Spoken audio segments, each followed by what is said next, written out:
Codominance incomplete dominance से हमने cover कर लिया है। जीन इंटरेक्शन, प्लियोट्रोपी, ये सब हो चुका है।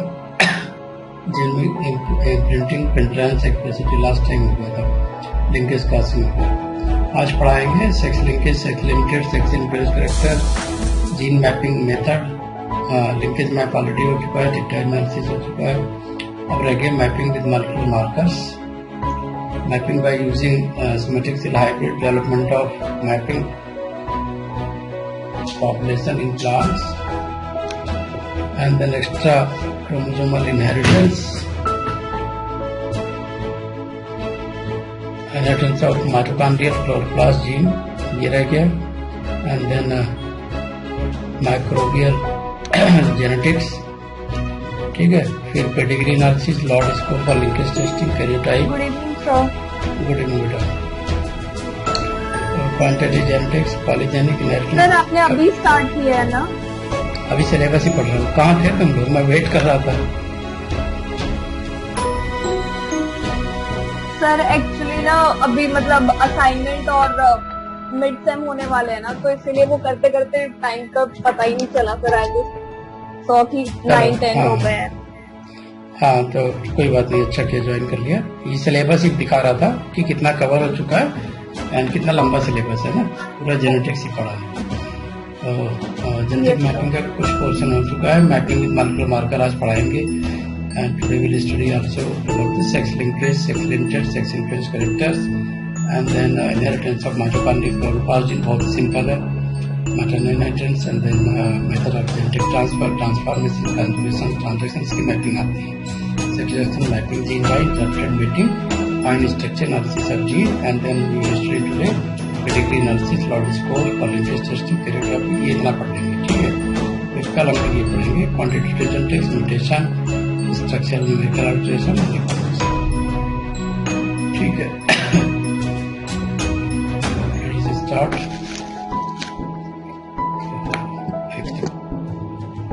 अब मैसेज एक बार फिर से डाल दो, भूले बिसरे जो सो रहे हैं वो आ जाए।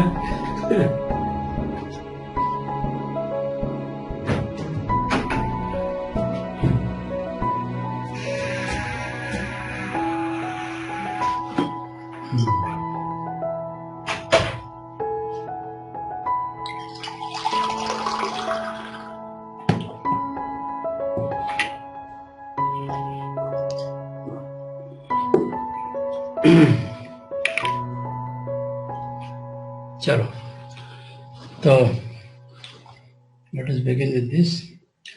So already you know there are two type of genetic gene mapping. One is the genetic mapping based on the use of genetic techniques to construct map, and what kind of map especially, so based on the genetic technique to construct map. One is the construction of mapping and then showing the position of gene. This is a frequently asked question. Another sequence feature on genome also help to determine the relative position between two genes on chromosome. What are the distance between two genes? Already we have discussed in the linkage mapping. Physical mapping is very common today, and they are asking because every research lab is almost using this technique. They use molecular biology technique to examine DNA molecules directly. Based on this technique, map construction and physical mapping also show the position of sequence features, and also you can determine the genes. Physical mapping is also include restriction mapping. We will study basically after the restriction digestion. This is very frequently asked in the DBT, ICMR, TIFR, and IC Bangalore. Okay, so these examinations are basically focusing on the restriction mapping. Some examination like this SIR is asking about the FISH, STS tags. Okay, so what is the restriction mapping? Very little information now, and then I will give you the details later on. Restriction mapping. What is the restriction sites? Every chromosome have the restriction sites, fixed restriction sites that tells you the relative position of DNA. right? ATGC. So for example, this is a complete set, and this is cutting between the A and T, right? So they are, if this is the DNA, suppose, and this is passing on between the various generation G1, G2. So if this site is present, so they can be identified because they will cut at fixed site. So if they are cutting at fixed site, you can construct a restriction map. Restriction map means how many fragments you are getting. How many fragments you are getting, and you can compare with the normal one. If there is a mutation, then this there is a shift in this restriction sites, and then you can get the different fragments, right? So you can use this to compare the different fragment size when DNA molecule is digested with two different restriction enzymes that recognize different target sequence. Okay, so based on this, you can very popular case of fraternity, paternity, who is the son of, who is the actual father of son or daughter. So often this is the disputed case when there is real marriage. Then there is a problem. To solve such cases, restriction mapping is the only hope. So you can see this is the such type of question is frequently asked. Suppose there is a DNA fragment of 4.9 kb, and this is digested with the EcoR1, separately BMH1, and then together with these two restriction sites. So they can ask you what is the order of the gene, right? Or give a map. So by the EcoR1, what is the size? Afrin, are you there? 1.5. हाँ, participate करो ना, क्योंकि ये सब silent वाला नहीं है. You have to speak out. You will learn, you will discuss, make a notes. क्योंकि आपको पता है आजकल मेरे ये टेक्निक है. Immediately I am coming to the. Yes sir. है ना, सीधे सीधे टॉपिक पे बात. तो इक्वारन में दो आगे फ्रेगमेंट 1.5, इसको प्लस कर लो फटाफट. कितना हुआ? 4.9 हुआ कि नहीं? 9 हो गया, राइट. अब इनका देखो, बायोमेचन में कितने साइज आ गए? 2, ये 1.7 हो गए.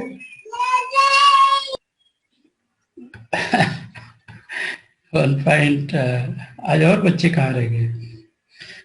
पढ़ने वालों की जोश में कमी होती जा रही है. ये भी 4.9 हो गया, और ये भी 0.2, 0.5 आया, है ना. तो आप सीधे सीधे देख रहे हो कि 0.2, 0.5 का इंडिकेट कर रहा है यहाँ. ठीक है, ये 1.7 है, तो 1.7 कहीं मिला नहीं, लेकिन 1.7 इंडिकेट कर रहा है कहाँ पे? इसका आधा. देख रहे हो? तो एक गेसिंग स्टार्ट हो गई आपकी. यहाँ पे आपको मिला है 3.2, 3.2 मिला है, तो 3.2 और 1.7, 1.5, 3.2 का आधा 1.7 हुआ ना, तो 1.7, 1.5, तो 3.2 आ गया. तो आपको आप समझ में आ रहा होगा. इधर 1.7 और ये 1.2 और 2, तो 2 का 2 को हो गया, कोई डिस्टर्बेंस नहीं हुआ है. और 1.2 का 1.2 आ गया, एक एक्स्ट्रा फ्रेगमेंट 1 इधर आया हुआ है. तो आपको समझ में आ गया हो कि केवल इक्वारन बायोमेचन जब करते हैं तो एक जगह ये 7.7 का 2 फ्रेगमेंट बना है, बाकी सारी चीजें सेम है बायोमेचन में. ठीक है ना. यानी EcoR1 की कटिंग कहाँ हो रही है वो आपको समझ में आ रहा होगा. 1.5, 3.4, है ना. यानी कि अब ये देखो, EcoR1 3.4 दे रहा है सीधे सीधे, और 3.4 का हाफ हो जा रहा है 1.7 यहाँ पे, मतलब वो उसमें भी कटिंग हो रही है. तो डायरेक्टली यू कैन गेस कि what will be the map, है ना. उसमें वो जीन का ऑर्डर दे सकते हैं A, B, C, D, तो अभी मैं बाद में एग्जांपल दूंगा, अभी आपको इतनी समझा रहा हूँ कि now this is the kind of this technology you can guess here, है ना, कि what is the exactly happening. तो अगर आप देखोगे तो rare cutters are there sometimes 7 और 8 न्यूक्लियोटाइड, तो this is ignored often because restriction map में दो sites are taken specially for mapping that can be possible, that can generate fragments. So restriction mapping has a limitation that they are applied to only small molecules. You cannot go for the very large molecules. Okay. So direct examination of DNA molecules for restriction sites, you can go if you want to see how many fragments are there, what are the cuttings, what are the exact base sequences, where is the mutation sites. So you can go for the gel stretching and molecular combing. This is the gel stretching, means directly on the molten agarose, you can pour out the chromosomal DNA and then DNA become stretched. Okay, and this is coated with restriction enzyme so that there should be fragmentation. So this is a very small fragment of DNA. So if you are adding the magnesium to activate the restriction enzyme, because without a magnesium there is not activation of the restriction enzyme, the fluorescent microscopy and DNA molecule with the restriction sites can be visualized. Okay, so this is called the gel stretching. Molecular combing, this is the not sir फिर से बता दीजिए jail stretching क्या है? बड़ा simple है, chromosome DNA को jail जैसे स्लाइड पे रखते हैं ना, ऐसे स्लाइड है, स्लाइड पे कुछ भी रखते हो तो दिखाई देता है ना माइक्रोस्कोप से, उसी स्लाइड पे क्रोमोसोमल डीएनए को रखा, रिस्ट्रिक्शन फ्रैगमेंट्स को रखा और मैग्नीशियम डाल दिया, ताकि तो ये एगरोज की सॉलिड है, एगरोज की स्लाइड है ना, मोल्टन एगरोज यूज कर रहे हैं ताकि ये स्लिपिंग ना हो। तो अगर आप इसमें रिस्ट्रिक्शन डाइजेशन करते हो फिर जेल रन कराते हो, क्योंकि बिना जेल रन कराए तो एगरोज जेल में रन करेगा नहीं, फ्रैगमेंट दिखाई भी नहीं देंगे आपको। तो एक आपको वो मॉलिक्यूलर मार्कर भी रखना पड़ेगा, तो उसके कंपेयर में, स्टैंडर्ड मॉलिक्यूलर मार्कर के कंपेयर में, नाउ यू कैन कंपेयर कि exactly what is the scenario, ठीक है ना। And molecular combing, this is a very old technique, no more applies today, but still you can use this to observe the DNA fragments. This is performed in the solutions. So in the solution, you know, sometimes it's very difficult to withdraw the DNA, right, by the syringe. So it's very difficult. So this is very common to all the laboratories of the cell biology, genetics, FISH. And this is a very common technique which is available. So what is the FISH? FISH is a kind of marker. This is a specific DNA sequence which can be visualized by hybridization with a fluorescent probe. The probe is very important. Here probe is very important. And sometime for the FISH there is a technical word called as the optical mapping. The marker is a restriction site and it is visualized as a gap in an extended DNA fiber. So this is called as the optical mapping. The optical mapping को पूछा हुआ था 2020 में. What is the optical mapping? Right. So it's very careful. Be very careful while studying. याद करो वो चीज जो चीज आपको अनयूजुअल लगती है, क्योंकि CSIR is the game of unusual. इसीलिए कई लोगों का फर्स्ट अटेम्प्ट निकल जाता है, कई लोग कितना भी अटेम्प्ट देते रहते हैं उनका कभी निकलता ही नहीं है। तो इसलिए वो लोग का ज्यादा निकलेगा जो ध्यान देंगे इस पे। So fluorescent you can apply over the chromosome which is dividing and are visualized at metaphase stage. You can overlay them over the microscopic slide, treat them with a formamide, and chromosome become denatured, right? And you can use the probe, and if the probe is hybridizing, means that DNA sequence is available and that you can observe, all right? So it's a kind of locating certain DNA sequence with the help of probe. There is a sequence tag sites. STS mapping is the most powerful physical mapping technique, you know, and the detailed maps are can be generated by STS mapping. Very powerful. Why I'm saying very powerful? Because what is the full form of this STS? Sequence tagged site. Means a sort of DNA sequence between 100 to 500 base pair in length.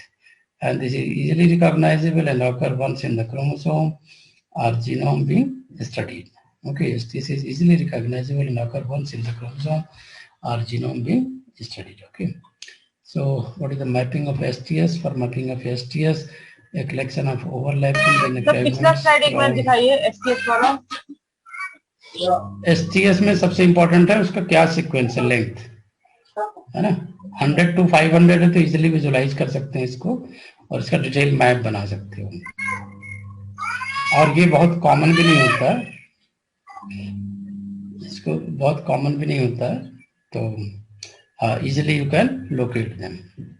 So that's why this is a most powerful physical mapping technique. इसके बारे में CSIR ने काफी ऐसे sentence पूछे, general sentence, what is the true about STS mapping, right. So sometimes they can give you the gel and they can ask you कि अब इसमें मेन चीज है PCR. So for mapping a set of STS, what you have to do, you have to digest the DNA fragment and you can arrange them in a overlapping way. ठीक है, तो overlapping वे में पूरा genome आपको चाहिए होता है. सबसे बड़ी इसकी ओवरड्रॉबैक ये है कि you can not apply it over the short DNA sequences. यहाँ पूरा इंटायर जीनोम इज रिक्वायर्ड. ठीक है. Data from which map will be derived or obtained by determining fragments which contain STS. ठीक है. So this can be done by hybridizing technique and PCR. PCR is preferred because इससे amplification आसान हो जाता है, overlapping आसान हो जाता है, फिर आप सारे फ्रेगमेंट को इजीली अरेंज कर सकते हैं. लेकिन जितना हम अरेंज इजीली बता रहे हैं, लिखने में इतना करने में पसीने छूट जाते हैं. और हमने ये दोनों टेक्निक किया है, फेस भी किया है और STS भी किया है. ठीक है. तो BHU की एक ही लैब है जहाँ पे ये होता है. STS का पूरा प्रोसीजर बताइए, कैसे कैसे. इसमें एक तरह से जैसे जीनोमिक सीक्वेंसिंग नहीं करते हो, याद है तुम्हें जीनोमिक सीक्वेंसिंग, उसमें क्या करते हैं, पूरे जीनोम को लेना पड़ता है, जीनोम को डाइजेस्ट करोगे, डाइजेस्ट करके फिर डाइजेशन को अरेंज करते हो. पार्शियल डाइजेशन होता है ना, 1 2 3, तो ऐसे पूरा जितना फ्रैगमेंट्स है उनको आप अरेंज करते हो. तो अरेंज तो तभी करोगे ना जब विजुअलाइज होगा. तो विजुअलाइज करने के लिए आपको PCR तो लगाना पड़ेगा ना. ये देखो डायग्राम दिखाया गया है, ये डायग्राम देख सकते हो, है ना, कि ये पूरा जीनोम लिया है, सेंट्रोमियर यहाँ पे है and this is a linked marker, है ना. तो इन्होंने पूरा फ्रैगमेंट का कलेक्शन किया है. ठीक है. तो फ्रैगमेंट कलेक्शन करने पे ये जो चीजें हैं लिंक्ड मार्कर, ये देख रहे हो, ये सीधा आपको फ्रैगमेंट दिख रहा है जहां पे डाइजेस्ट कटिंग हुई, जहां पे वो चीजें दिख रही है in the form of different fragments. तो आपको जेल में विजुअलाइज होता है, इसे मेरे कहने से नहीं विजुअलाइज होगा, you have to observe in the gel. ठीक है. मैसेज डाल दिया था तुम लोगों ने, मैसेज डाल दो. अच्छा आजकल सो ही रहे, जाने दो, क्या डालना. STS can be obtained in many ways, but the most common method are EST, expression sequence tag, SSLP, and then is the random genomic sequence. Sir SSLP का फुल फॉर्म क्या है, जैसे हमने इन सब का लिखा हुआ है. जैसे RFLP होता है ना, restriction fragment length polymer, yes sir, उसी तरह से सिंगल सीक्वेंस के बारे में ये है.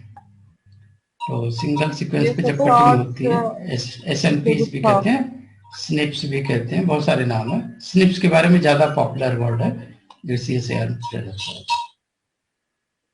ठीक है ना. तो जीन मैपिंग का आपने देख ही लिया था, ये क्वेश्चन भी शायद डिस्कस हो चुका है. ये क्वेश्चन पूछा हुआ है आपको CSIR में कि suppose genetic map of 4 genes दे रहे ABCD और उनका फिजिकल मैप भी दिया हुआ है. ठीक है. जेनेटिक मैप दिया, फिजिकल मैप दिया, and then they are asking कि following sentence are made to explain. दोनों चारों जीन का दिया हुआ है.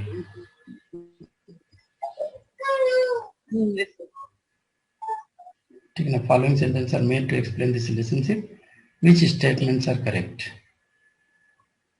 कौन से स्टेटमेंट करेक्ट होगा. out of 6 sentence. More number of recombination event occur between A and B. More number of A and B, A or B, as compared to B and C. Sir ये गलत है। Recombination का मतलब ये है ना कि जितना डिस्टेंस होगा, फिजिकल में तो वैसे डिस्टेंस कम क्योंकि दिख सर रहा वहाँ है। पे जब हमने सर वो इक्वल है ना सर, हाँ, जेनेटिक equal मैप है। में तो 10 सेंटीमीटर, यहाँ पे इक्वल इक्वल ही है। हाँ, तो रिकॉम्बिनेशन मोर कम वाला तो सवाल नहीं होता है। Lesser number of recombination event अगर between C and D, C और D as compare to B and C. ये भी गलत है क्योंकि सर सी और डी में ज्यादा होगा ना। हाँ, क्योंकि फिजिकल मैप इतना ज्यादा डिस्टेंस है और जेनेटिक मैप इतना कम है।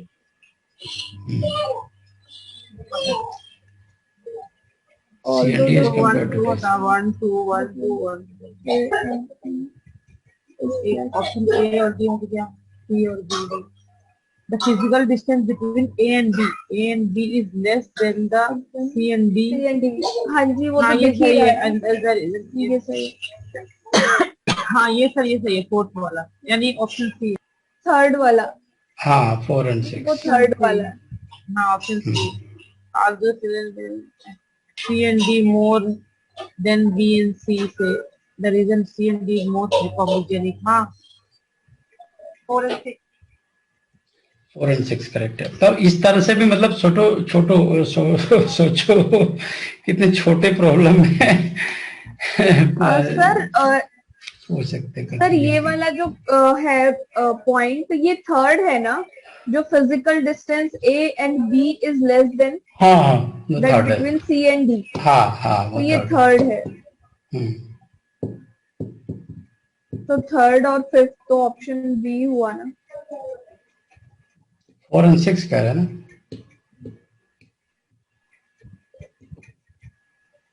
सर 4 एंड 6 कैसे, क्योंकि ये जो थर्ड है ये वाला तो करेक्ट है ना।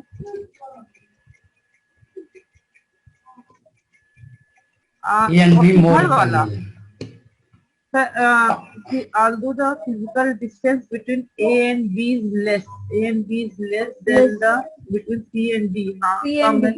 The reason between A and B is more recombinogenic। हाँ लेकिन ये कह रहा है ना A and B ज्यादा recombinogenic है। यस अरे यार देखो, पहले सुन लो। रिकॉम्बिनेशन थर्ड वाला, क्योंकि थर्ड वाला गलत है, वही मैं कह रहा हूँ। रिकॉम्बिनेशन तो होता है जेनेटिक मैप में ना, वो तो इक्वल डिस्टेंस है। वो कहाँ तुम दिखा रहे हो, है ना। इसलिए तो दोनों कंपेयर कर रहा है कि अगर तुम्हें सेंटीमार्गन दिख रहा है तो वहां रिकॉम्बिनेशन की बात करोगे, फिजिकल मैप में कोई रिकॉम्बिनेशन की बात नहीं करोगे। हाँ ये ठीक है ना, वो की भी मिल दिया। हाँ, जेनेटिक मैप जो होता है वो रिकॉम्बिनेशन के थ्रू बनाया जाता है। यहाँ सारे रिकॉम्बिनेशन के ऑप्शन पे पूछ रहा है। हाँ सर, लेकिन हाँ ये सर लेकिन ये है कि फिजिकल मैप वाला जो है वो एक्यूरेटली बताएगा। मतलब जैसे जेनेटिक मैप में सी डी का डिस्टेंस कम है, फिजिकल मैप में एकदम एक्यूरेट बता रहा है कि एक्चुअल में कितना है। तो फिजिकल मैप में एक्यूरेट बताता है जेनेटिक मैप, लेकिन रिकॉम्बिनेशन तो जेनेटिक मैप के पॉइंट ऑफ व्यू से ही देखेंगे। हाँ,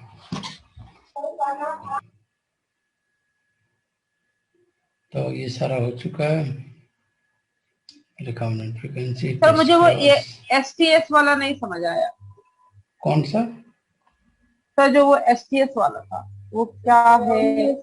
कहाँ पे SC? अच्छा, कौन सा? सर एक वो जो सर वो जो आप फिजिकल मैपिंग में वो रिस्ट्रिक्शन, हाँ रेस्ट्रिक्शन में मैपिंग वाला बताया, वो समझ आ गया। फिश वाला वो भी समझ आ गया कि हाँ प्रोग्राम, लेकिन सर STS वाला था वो नहीं समझ आया। उसके जो टाइप थे EXT, SSLP, रैंडम जनरल, वो तो अभी हाँ RMC पे देखो, ये है जेनेटिक मैप। जेनेटिक मैप में हमेशा भी बता रहे थे कि रिकॉम्बिनेशन फ्रीक्वेंसी की बात होगी, सेंटीमार्गन की बात होगी, ठीक है ना।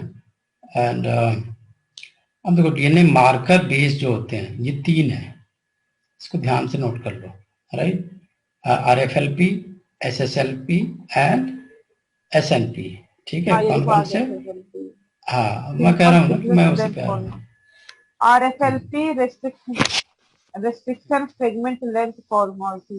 हाँ, RFLP simple sequence length polymorphism बहुत इम्पोर्टेंट टॉपिक।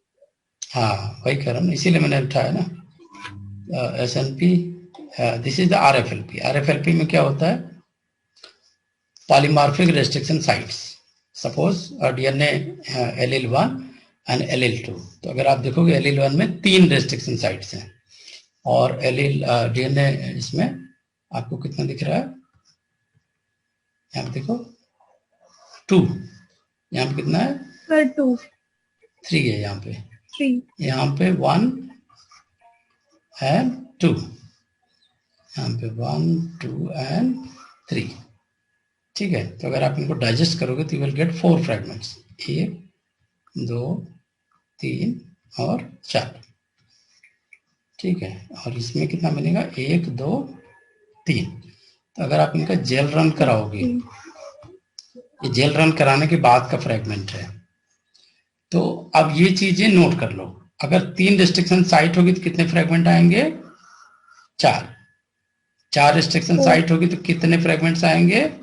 5, यानी n+1। ठीक है, n रेस्ट्रिक्शन साइट तो n+1 टोटल फ्रेगमेंट्स। ये फार्मूला नोट कर लो, ये RFLP के लिए ट्रू है। ठीक है,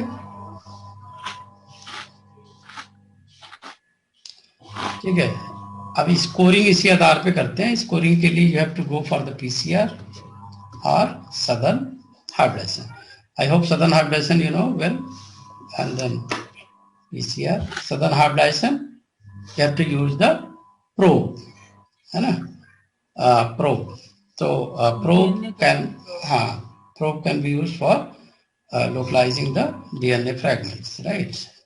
So over the nylon membrane, the gel is transferred and you can hybridize them, either with the help of autoradiography or any kind of other visualization method. You can find out the restriction map. तो restriction map देखो ये बन रहा है। अभी मैं यहाँ पे ध्यान दो, यहाँ पे सारा कुछ एक्सप्लेन किया हुआ है। सपोज R1 रेस्ट्रिक्शन साइट है, R2 है, R3 है। अब इसको मैंने डाइजेस्ट किया है ना, और DNA प्रोब हमने लिया है R2 के लिए। ठीक, DNA प्रोब लिया है R2 के लिए। अब यहाँ पे देखो प्रोब किसको कर रहा है? प्रोब ने इसको बाइंड किया R2 को सेकंड वाले जेल में, ठीक है, और थर्ड वाले जेल में इधर 2 बैंड आई है। ठीक है, तो now you can prepare the restriction site marker. तो यूज ही नहीं किया है, प्रोब ही यूज किया डायरेक्टली, है ना।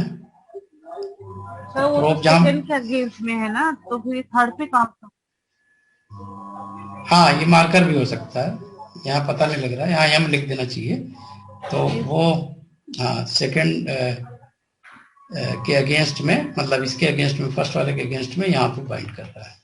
तो रेस्ट्रिक्शन मैप बना सकते हो, मतलब 1, 2, 3 करके, कि कहाँ पे तुम्हारा 1 वाला है R1, कहाँ पे R2 है, कहाँ पे R3 है। तो 1 वाला थोड़ा हल्का था, तो हो सकता है यहाँ पे इसको दिखाना चाहिए था, यहाँ पे दिखाया नहीं इसने। ठीक है, मैं दिखा देता हूँ कि 1 वाला बैंड हल्का था। ठीक, तो यहाँ पे आ गया। छोटी साइज थी, सॉरी भारी साइज होगी तो थोड़ा डिस्टेंस कम ट्रेवल करेगा ना।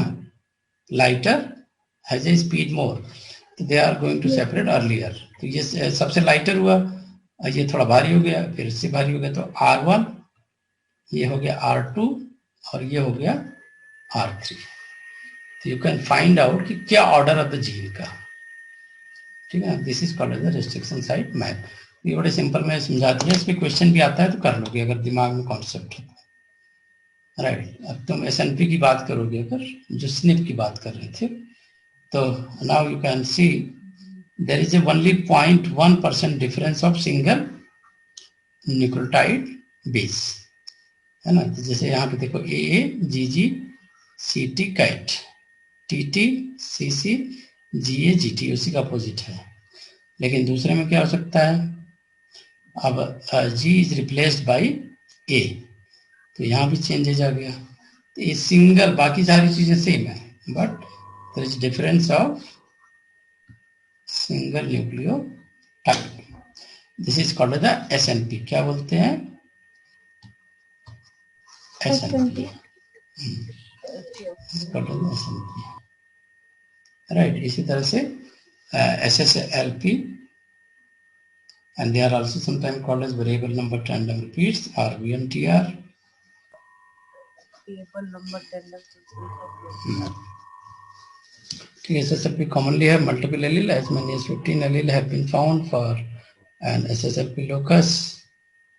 तो ये मल्टीपल एलील के लिए बड़ा इंपॉर्टेंट हो जाता है, सिंपल सीक्वेंस लेंथ पॉलीमॉर्फिज्म, है ना। तो यू कैन काउंट कि how many allele are there और कहाँ से आ रहा है। जैसे यहाँ पे दे रहा है कि 15 एलील मान लो हैं, तो 4 एलील में भी 2 फ्रॉम ईच पेरेंट्स, तो 4 ही आ गए। बाकी मतलब पेडिग्री एनालिसिस के लिए it's best in the case of multiple allele.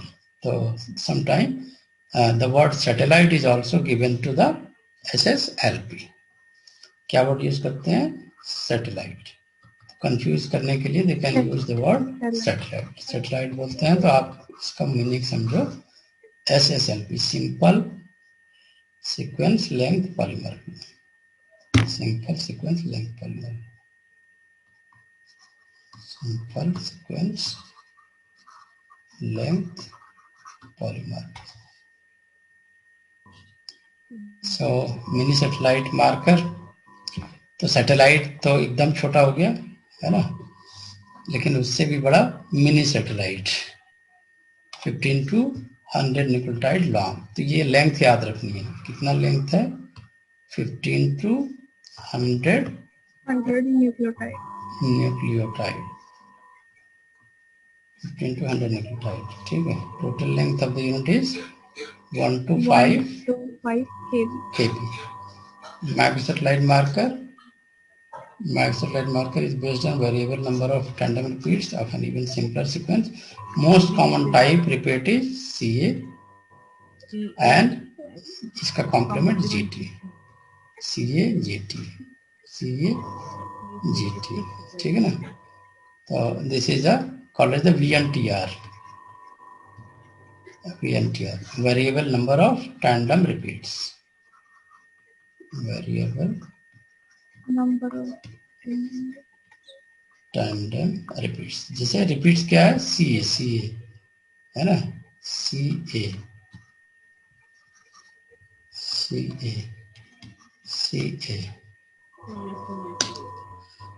है ना। So how you can go for the detection of the SLP? Very simple. Without PCR, without amplification, you cannot get an amplified DNA. And if the amplified DNA are there, so you can go for the DNA fingerprints। DNA fingerprints। तो पहला तो PCR run कराना है, run PCR and then get gel। और jail में चूंकि आपने क्या किया, रिस्ट्रिक्शन डाइजेशन किया है ना, तो आपको मिलेगा DNA फिंगरप्रिंट, DNA fingerprint। तो this DNA fingerprint is based on VNTR, ठीक है। तो you are getting the different length, different fragment और different length। और चूंकि रिपीट्स होगा, जैसे CA है ना, इसका रिपीट वाले फ्रैगमेंट आपको मिलेंगे उसी साइट के कटिंग होगी। तो this is also called the DNA fingerprint और mini satellite pattern. Mini satellite pattern,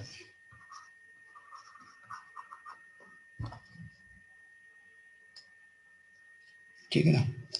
जैसे ये है पेरेंटल जीनोटाइप क्रॉस कर रहा है, and this is a dominant disease allele, and this is a molecular marker mini satellite microsatellite repeats, ठीक ना। ये देखो यार, M- प्लस M+, तो So now you can see the banding pattern in the children by the PCR products. Okay. So what you can conclude by this image, PCR banding pattern is shown for a family with 6 children, and this pattern is interpreted at the top of illustration. These are 4 different size microsatellite allele, M dash, M double dash. One of the marker is M double dash is probably linked in cis configuration to the disease allele P. This meeting is not a test class. It is informative about the linkage. So a lot of things you can see because of migration of these markers. If in the parents dominant disease allele exists and these are moving with the markers, then you can see the different type of fingerprints, DNA fingerprints, right?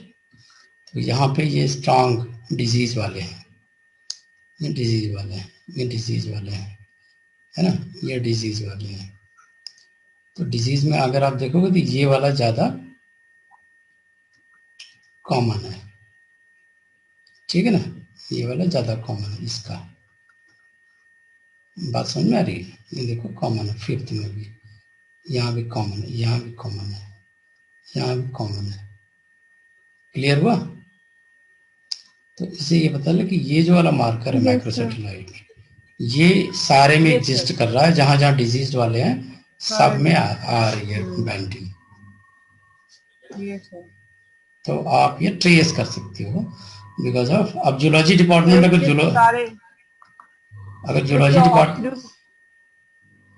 Zoology department PHU में जाओगे ना, तो वो लोग जितने भी genetic disease detection department ही है वहाँ, तो वहाँ पे जितने स्टूडेंट हैं CSIR JRF क्वालिफाइड, वो सारे यही काम करते हैं. डिफरेंट तरह के डिजीज का पूरा वो तैयार करते हैं कि किससे क्या जा रहा है. तो हमने भी इस लैब में काम किया है, साइटोजेनेटिक्स लेबोरेटरी, ठीक है.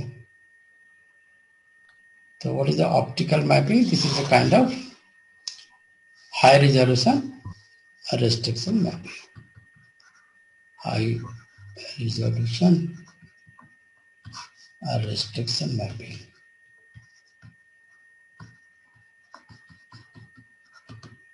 ठीक है. तो यहाँ पे एक तरीके से एक नया वर्ड दिया गया जो कि बहुत हाई स्केल पे है. तो यू कैन यूज इधर द फिंगरप्रिंट और बार कोड. तो ऑप्टिकल मैपिंग के लिए the right term is bar code, क्योंकि लार्ज स्केल पे होती है. And this is not very different from the fingerprint, but obviously this is a large DNA fragment and collectively जैसे bar code होता है ना, ऐसे ऐसे ऐसे ऐसे देखा होगा तो आपने, है ना, ऐसे बार कोड होता है. Bar code is a large collective large DNA fingerprints. तो इसको क्या डिफाइन कर सकते हो ऑप्टिकल मैपिंग को? Collective large DNA fingerprint. This was exactly developed by the Swartz in 1990, and then this technique had been utilized for the large scale sequencing projects for both microbial as well as the eukaryotic genome. आपने देखा होगा कि आजकल बार coding हो रही है सबकी, है ना, जितने भी एनिमल्स हैं उनकी बार कोड DNA आ रहे हैं. बार कोड DNA से उनका स्पीसीज स्पेसिफिक जो है वो पता लग जाता है. हो गया, चलो. Now what is the bar coding? Optical mapping. This is a graphical representation of optical mapping where you can see the cell are lysed to retrieve genomic DNA, and then single genomic DNA molecules are placed onto a microfluidic device. Restriction enzyme are added to cut the DNA molecule at a specific position. Each DNA molecule is stained in the fluorescent dye. An optical map of single molecule derived by measuring the fluorescent intensity. And this is the consensus genomic optical mapping. कर वही चीज रहा है, but आप देखो यहाँ पे एक माइक्रोफ्लूइडिक डिवाइस यूज कर लिया, सेल को लाइज कर दिया, जीनोमिक डीएनए आइसोलेट कर लिया, and then with the help of restriction enzyme cutting the DNA molecule at a specific position and then overlapping. Overlapping कहाँ से करा रहे हैं? यहाँ से. आफ्टर द स्टेनिंग कर दिया सारा, ठीक है। स्टेनिंग कराने के बाद देन अरेंजमेंट स्टार्ट्स। अरेंजमेंट कैसे स्टार्ट हो जाती है, क्योंकि लार्ज फ्रेगमेंट है ना, स्मॉलर फ्रेगमेंट इनके साइज के आधार पे easily you can arrange overlap. तो अब कलर क्या बेसिस पे भी देखो ना, एक कलर जहां खत्म हो रहा है, ग्रीन वाला खत्म हुआ तो ग्रीन वाले पे ओवरलैप कर दिया ब्लू वाला, ब्लू रेड, रेड यहाँ पे खत्म हुआ तो ग्रीन वाला कर दिया, ग्रीन वाला किया तो फिर ये आ गया। तो कलर की बेसिस पे इजीली आप बिना गलती के कर सकते हो। इतना क्लियर है ना? सब में देखोगे कलर है, रेड यस सर। ये देखो आया, फिर ग्रीन आया, फिर ये सबको अरेंज करते चले गए। This is called the overlapping of multiple single molecule map give us consensus genomic optical mapping, that is called the barcoding. तो वो बारकोडिंग किसी की मैच नहीं कर सकते किसी भी स्पीसीज की, वो जब भी होगा वो डिफरेंट ही होगा, है ना। तो आजकल अगर माइक्रोबियल डिपार्टमेंट में जाओगे जहाँ पे स्पीसीज पे ही काम हो रहा है, जैसे कुछ लेबोरेटरी होती है कि नई नई स्पीसीज इकट्ठा करती है ना, नए नए स्पीसीज इकट्ठा करते थे। हमारे यहाँ एक आईआईटी में, बीएचयू आईआईटी में एक लेबोरेटरी थी, तो उन लोगों ने क्या किया था, धंधा ही बना लिया था। रिसर्च स्कॉलर आते थे, उनसे नई नई स्पीसीज आइसोलेट करवाते थे, 15-15 लाख में बेच देते थे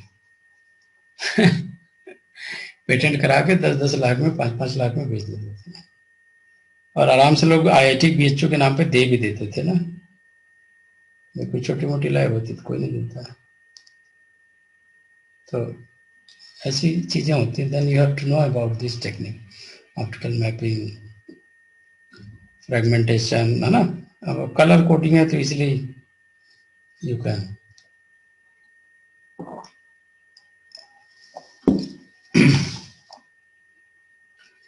ये क्वेश्चन आया हुआ था, शायद तुमने सॉल्व भी किया होगा कि assuming 1:1 sex ratio, what is the probability that 3 children from the same parents will consist of 2 daughter and 1 son? 1 son के चांस तो 50% है ना, और 2 daughters का चांस क्या है, 1/4।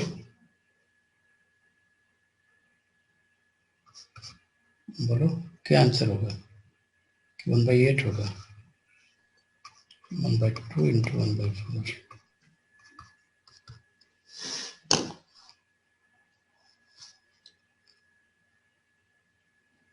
है ना। डॉटर का 1/4 हो जाएगा और सन का हाफ हो जाएगा, 1/8। ये वाला हमने ग्रुप में पूछा ही था अभी। If your blood type in human is under control of autosomal multiple allele, color blindness। पिछला वाला एक बड़ा क्वेश्चन दिखाइए। चलो आगे चले, ये मेरा बड़ा फेवरेट क्वेश्चन है ये दिख रहा है डिलीशन मैपिंग है इसको। सर एक मिनट पिछला वाला क्वेश्चन दिखाइए।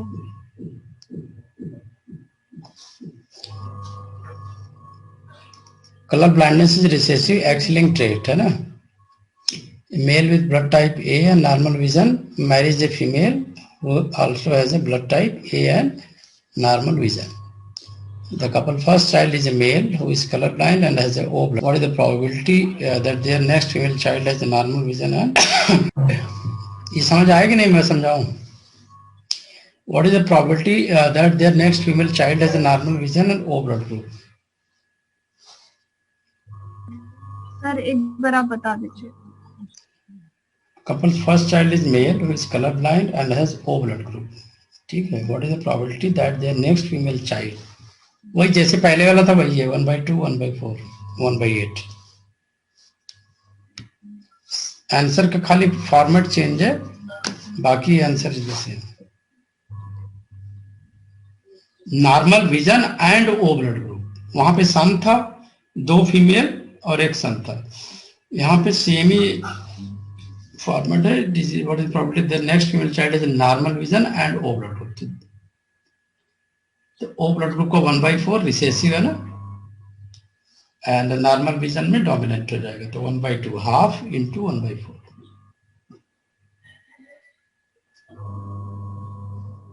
ठीक है बच्चों।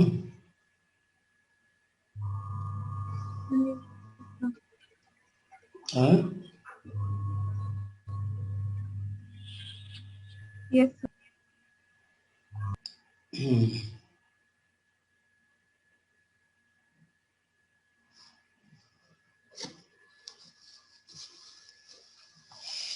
चलो ये वाला करो, बड़ा मजेदार है। देखो जेनेटिक्स तो यही सब है ना, कि थोड़ा सा कॉन्सेप्ट, ज्यादा प्रैक्टिस। ठीक है ना। अब इसमें मैंने देखो कितनी बुक खोली हुई है, दिन भर पढ़ने के बाद ये प्रॉब्लम। अब देखो ये वाला डायग्राम पूछा हुआ है कहीं CSIR में, अब इसको मैं कोशिश कर रहा था हल करने की। इसमें क्या पूछा हुआ है तो मैं दूंगा, अभी पढ़ा दूंगा, तुम लोग खुद ही सॉल्व कर लोगे। ठीक है ना। तो ऐसे प्रॉब्लम करता रहता हूँ। लिंकेज मैप में देख रहा था, सारा formula, interference calculation, coincidence calculation कैसे होगा, ट्रांजैक्शन मैपिंग, फिर मैंने नोट्स बनाया था एक, वो देख रहा था पिछले साल का विद एग्जाम्पल।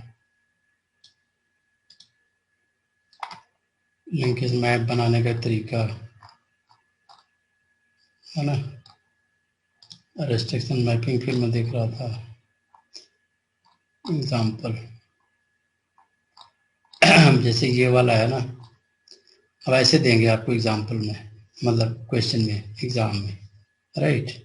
2.6 KB है, फिर ये डाइजेशन हुआ, फिर उन्होंने बैंड रन करा दिया, बैंड रन कराने के बाद ये सर क्लोनिंग का RGT वाला। हाँ, फिर उनका अरेंज करो, है ना, कि कौन किस साइड पे होगा। तो ऐसे अरेंज करा के बताना होगा, 4 फिगर दिए रहेंगे कि ऐसे इक्वल बहुत बीच में। आता है। हाँ बहुत आता है, इसलिए मैंने ये डाउनलोड किया। एक्चुअल में इस टेबल के फॉर्म में देते हैं कि SPA1 का डाइजेशन 26 KB, हिंट थर्ड का ये आ गया, तो दोनों को मिला के इतना आ गया, तो अरेंज करो, उनकी मैप साइज बताओ। ठीक है ना। तो आपको दिमाग लगा के अरेंज करना है।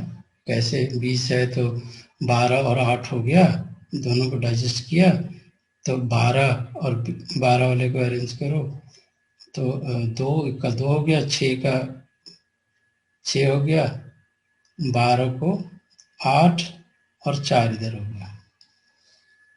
तो यहाँ पे पूरा अरेंज करना पड़ेगा कि एक्सीड ना करे 20 KB से, सारा जोड़ने के बाद। इसको कहते हैं जेनेटिक्स मैथ, रेस्ट्रिक्शन मैपिंग। थोड़ा प्रैक्टिस करोगे आ जाएगा। ढेर सारे प्रॉब्लम है, आंसर भी दिए हुए साथ में, triple digestion, double digestion.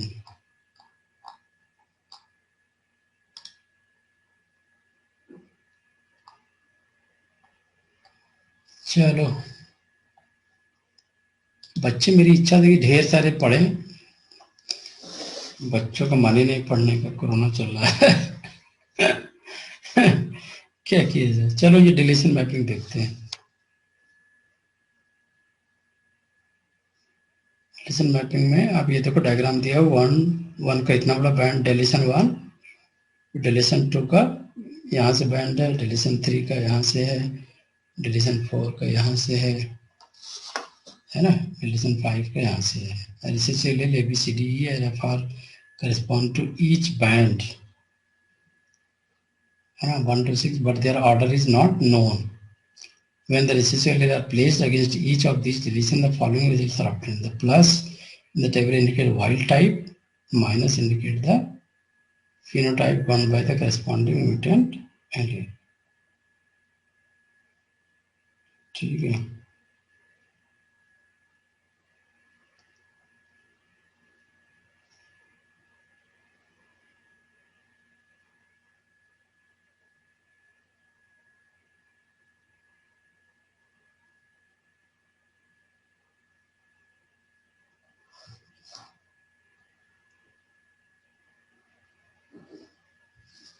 Which of the following indicates the correct location of the recessive allele on the band of polytene chromosome?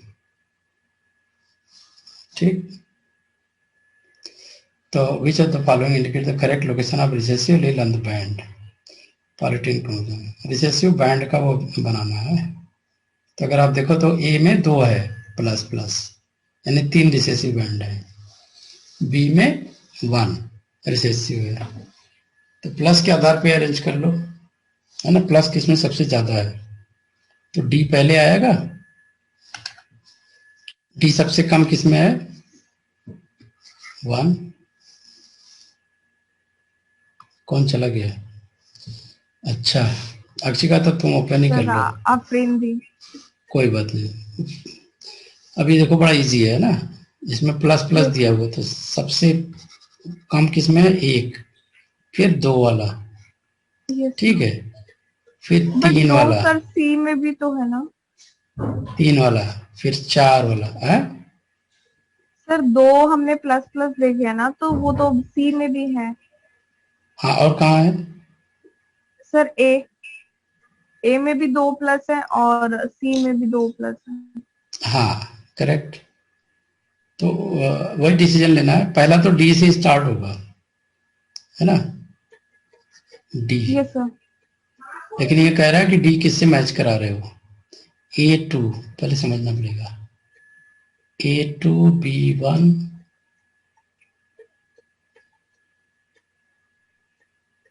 है, इसका E5 तो है नहीं, E3 है, E3 F6। आंसर 6 तो नहीं है इसमें। रुको इसका मैं बता रहा हूँ क्या होगा।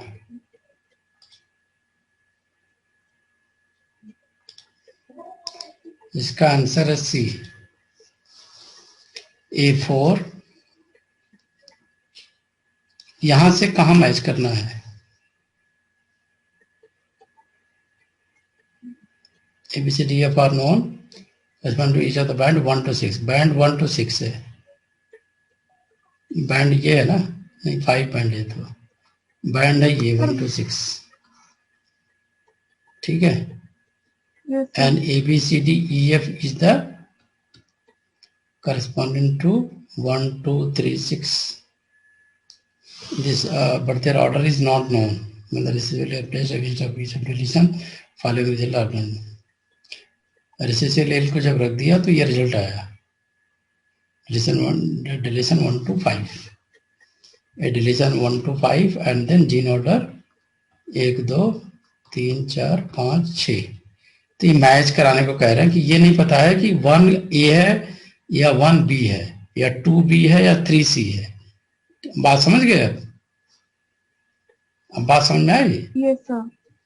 तो अगर आप इसको मान लो करेक्ट ऑप्शन है, A to F को ही 6 बोल दिया है। हाँ ठीक है ना। तो कह रहे हैं कि ए वाले का एग्जैक्ट बैंड क्या है, तो ये कह रहा है 4th है। अब 4th ये मान लो, ये ए का एग्जैक्ट बैंड ये है 4th।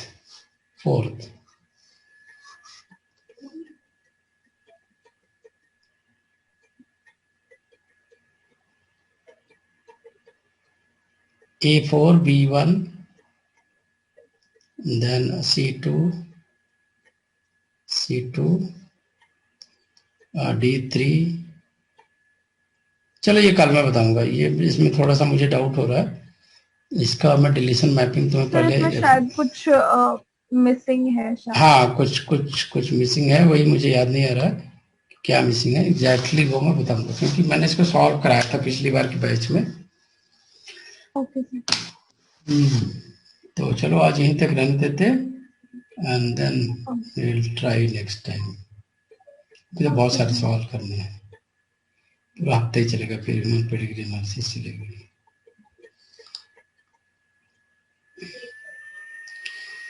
बौनों का संसार चलेगा पूरा। चलो बेस्ट ऑफ लक, मेहनत करते रहो, मेहनत करने वाले को जीत होती है, ठीक है ना, हार के बैठ जाने वालों की जीत नहीं होती है। तो always try to do your best. Sir आप आज सुबह कुछ स्टेटस डाले थे। अरे यार मेरे मामा जी थे, बहुत ही क्लोज थे हमारे, बहुत ही यंग थे and suddenly he died started with heart attack. अब वो इतना दूर है हमारा घर, उनका गांव की अमृतसर से जाना it will take at least 3 days। 3 दिन जाना लगेगा और 3 दिन वहां रहना, फिर 3 दिन, मतलब पूरा मंथ खराब हो जाएगा। तो मुझे याद आया कि जैसे बहुत सारे क्रिकेटर होते हैं, खिलाड़ी होते हैं, कई सारे सैनिक हैं, बॉर्डर पे लड़ रहे हैं, उनके घर में कोई इंसिडेंस हो जाता है तो भाग के नहीं जाते, but they can express their emotions. Yes sir. तो यहाँ पे मैं इधर इंटरनेशनल एफडीपी करवा रहा हूँ, बहुत सारे बच्चों के आपको क्लासेस हैं, मैं कितना पंक्चुअल रहता हूँ आप देखो, पूरी मैं एनालिसिस करता हूँ, मेहनत करता हूँ, मैटर कलेक्ट करता Yes, हूँ, sir. 20 पेज पढ़ता हूँ, तब जाके मैं डेली क्लास में परफेक्शन लाने की कोशिश करता हूँ। तो हार्ड वर्क ही है जो हमारे हार्ड वर्क से बच्चों का करियर जुड़ा है।